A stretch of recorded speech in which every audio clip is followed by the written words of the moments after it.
Hello. So today I thought we could talk a little bit about connection, which is one of the four qualities or aspects of being awake. And also these are aspects of having a contemplative practice, so aspects of a contemplative practice. And the last couple of days we looked at being present, and then later on in family camp we'll look at bravery and love as the four qualities of what it means to fully embody ourself, to be authentic, to be completely comfortable with who we are. So I thought I would offer a short song with gestures as a way of getting us in the mood of connection and what connection is, and to have an experience of connection. So it's not just something that we're thinking of, but actually feeling. So you can join along and do the hand gestures, and as we're doing these, to really feel what we're feeling by our hands being a certain way, and the words of the song reverberating within us. So it goes like this. To love is to give. To give is to have. To have is to give love. So this time we'll do it slower, so we'll stop at each one and you can just feel how it feels to love, to give, and to have. Okay, here we go. To love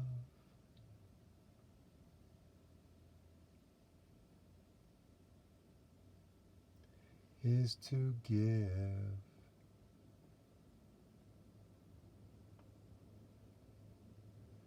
To give is to have.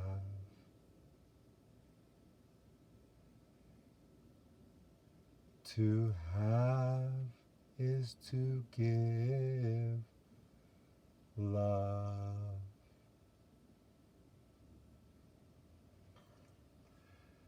So connection, we can talk about it as a quality of being awake and as a quality of a contemplative practice. As a quality of being awake, a lot of times we can feel our connection by when we have not felt connected. And certainly there's been lots of opportunities to not feel connected lately. And it seems like the era of disconnection and people recognizing that they're feeling disconnected is coming up loudly and strongly, whether it be in the Me Too movement, with Black Lives Matter, and of course with the pandemic. There's lots of ways that we're feeling disconnected, but it's actually our connection, it's our inner connection, it's our inner wakefulness that is telling us that something's not right, that we're not feeling comfortable with who we are, because there's not this acknowledgement and support for who we are, and then something feels amiss. So these movements are a product not just of our disconnection, but they're a product of our inner connection and wanting our lives to matter, wanting our lives to be whole. And so how do we connect? How do we move from being disconnected to connection? Well, it always, always, always has to start with ourselves, with being connected with ourself. And what does that mean? Well, it means many different things for all of us. For me, it means when I'm connected to myself, I'm feeling at ease. When I'm connected with myself, I'm feeling relaxed. I'm feeling in my body. I'm feeling at home.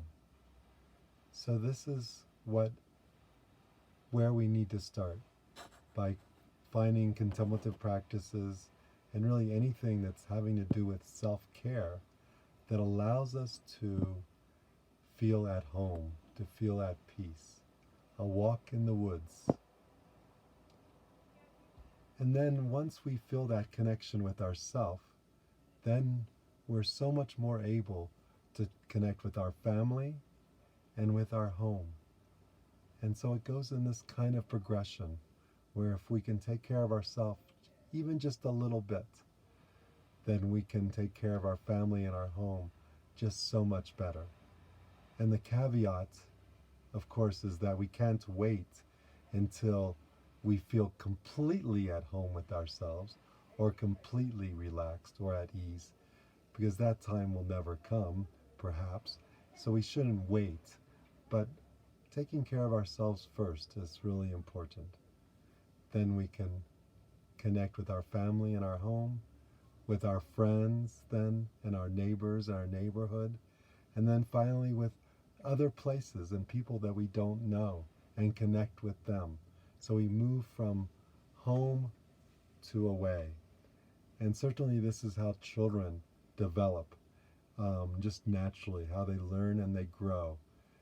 They first learn to be with themselves and to regulate themselves, to be with their family and their home life, and then to move out into their friends and neighbors and then other people that they aren't familiar with, and do this in a very kind of progressive way. That's the outer aspect of helping our children be connected with themselves, is we give them connections and opportunities to connect with themselves, with family, with friends, with other people in other countries, and we kind of extend it out and keep scaffolding from there. So that's the outer. And then the inner way of helping our children connect with themselves is helping them be comfortable with the full spectrum of their experiences and the full spectrum of their emotions.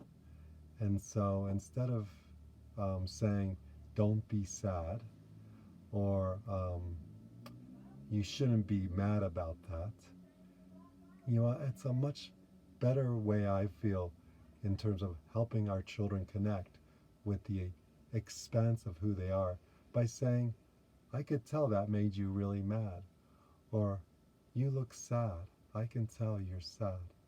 So really helping them connect with that fullness of their emotional world.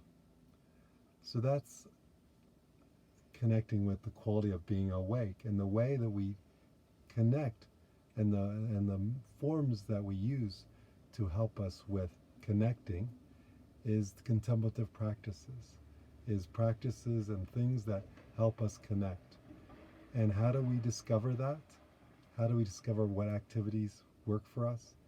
Well, we can just reflect on what activities do we feel connected with already, and just take a moment. What things in our lives bring us joy? What things in our lives do we feel embodied with?